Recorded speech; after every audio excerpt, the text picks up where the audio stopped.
उदगीर ग्रामीण पोलिसांची मोठी कारवाई, प्रतिबंधित गुटखा वाहतूक करणारे दोघे जेरबंद, 10,12,400 रुपयांचा मुद्देमाल जप्त.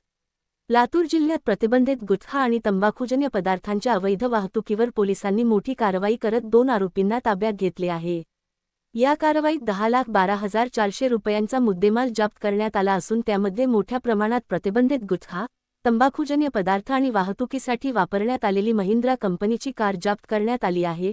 पोलिसांनी दिलेल्या माहितीनुसार गुप्त माहितीच्या आधारे उदगीरहून लातूरकडे येणाऱ्या MH12 PV-1209 क्रमांकाच्या पांढऱ्या रंगाच्या महिंद्रा कारवर बावलगाव पाटी परिसरात सापळा रचण्यात आला. पंचांसमक्ष वाहनाची तपासणी केली असता मोठ्या प्रमाणात प्रतिबंधित गुटखा आणि तंबाखूजन्य पदार्थांचा साठा आढळून आला.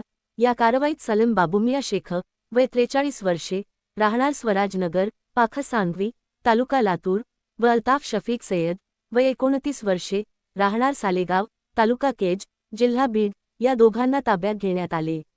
जप्त करण्यात आलेल्या मुद्देमालामध्ये विमल पान मसाल्याच्या 3,920 पुड्या, तंबाखूच्या 3,920 पुड्या तसेच वाहतुकीसाठी वापरण्यात आलेली महिंद्रा कार यांचा समावेश असून एकूण जप्त मालाची किंमत 10,12,400 रुपये असल्याचे पोलिसांनी सांगितले.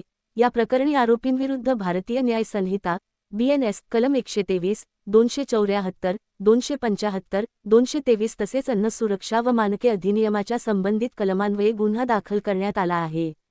जप्त केलेल्या नमुन्यांची प्रयोगशाळेत तपासणी करण्यात येणार असून या अवैध गुटखा तस्करीमागील इतर संबंधितांचा शोध सुरू आहे.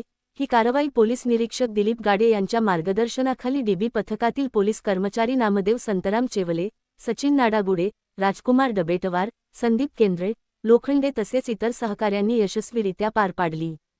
प्रतिबंधित गुटख्याविरोधातील ही कारवाई लातूर पोलिसांसाठी मोठे यश मानली जात असून जिल्ह्यात अवैध तंबाखूजन्य पदार्थांच्या तस्करीविरोधात पोलिसांचा धाक कारवाईचा सपाटा कायम असल्याचे दिसून येत आहे.